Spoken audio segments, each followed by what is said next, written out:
पाकिस्तान तनाव के बीच बड़ी खबर ये सामने आ रही है। सरहद पर गांव के लोगों ने फसल कटाई शुरू कर दी है। पाकिस्तान की ओर से हो रही फायरिंग से लोग परेशान हैं। ये बड़ी खबर सामने आ रही है पाकिस्तान की तरफ से, जिस तरीके से फायरिंग लगातार देखने को मिल रही है और लगातार पाकिस्तान की तरफ से सीज फायर का उल्लंघन किया जा रहा है।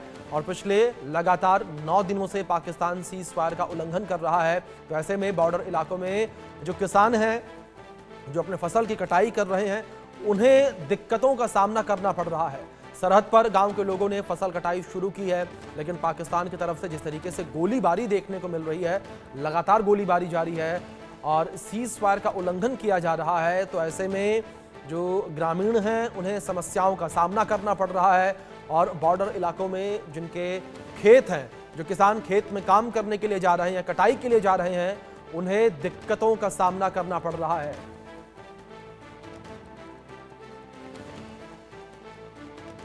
भारत पाकिस्तान के बीच लगातार चल रहे तनाव के बीच इंडिया न्यूज जगह जगह से अंतर्राष्ट्रीय सीमा और लाइन ऑफ कंट्रोल के इलाके से आपको हर ग्राउंड रिपोर्ट बता रहा है।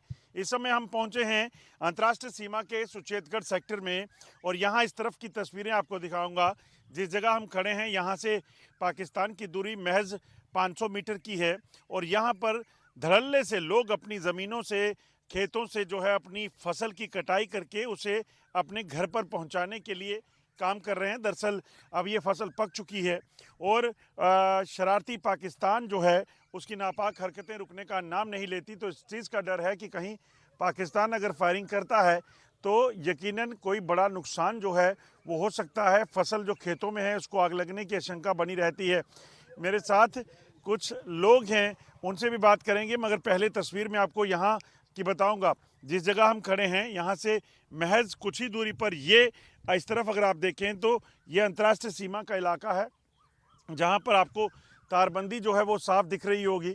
इसी तारबंदी के दूसरी तरफ पाकिस्तान की चौकियां हैं और इन पाकिस्तानी चौकियों में कहीं ना कहीं कोशिश पाकिस्तान की रहती है कि आतंकियों को छुपाएं और आतंकियों के ज़रिए जब घुसपैठ करवानी हो तो घुसपैठ करवाई जा सके।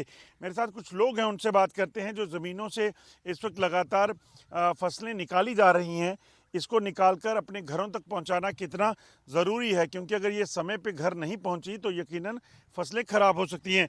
सर, आपसे जानना चाहूँगा, ये मैं देख रहा हूँ कि पीछे ट्रैक्टर से लगे हैं, काम चल रहा है, तो फसलें निकालना इस वक्त कितनी ज़रूरी है, क्योंकि जो हालात हैं तो कहीं ना कहीं शरारत हो सकती है?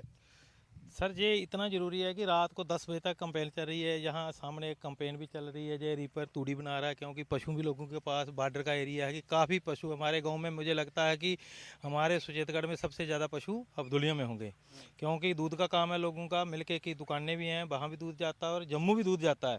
और ये लोग दिन रात लग के रात 10 बजे तक 12 बजे तक ये लोग काम कर रहे हैं, क्योंकि पाकिस्तान शरारती मुल्क है। कई फायर कर दी तो आग ना लग जाए, आग के डर से ये लोग अपना साल भर के लिए जो तूड़ी और गेहूं अपनी घर में लेके आ रहे हैं। ये दरअसल इस पूरे जो 6 महीने की मेहनत होती है किसान की, उसके लिए ये बेहद ज़रूरी है। आप देखेंगे लगातार काम चल रहा है और तस्वीरें में आपको बताऊं कि वहाँ गेहूं को निकालकर फिर उस गेहूं को इस ट्रैक्टर में भरकर, आप देखेंगे ट्रैक्टर लोड हैं और इन ट्रैक्टर्स में भरकर बोरियों में बंद कर इन्हें अपने घरों में पहुंचाया जा रहा है, ताकि अगर पाकिस्तान कोई फायरिंग करे, नुकसान पहुंचाने की कोशिश करे तो लगातार उसको जवाब दिया जा सके। लगातार आप देखेंगे खेतों में किसान लगे हुए हैं, ट्रैक्टर्स के ज़रिए, मशीनों के ज़रिए इस फसल को निकालने का काम जो है वो जारी है। मकसद बड़ा साफ कि शरारती पाकिस्तान को सबक सिखाना और अपनी सुरक्षा करना, ये तमाम चीज़ों को लेकर इस वक्त कवायद चल रही है। और ये जो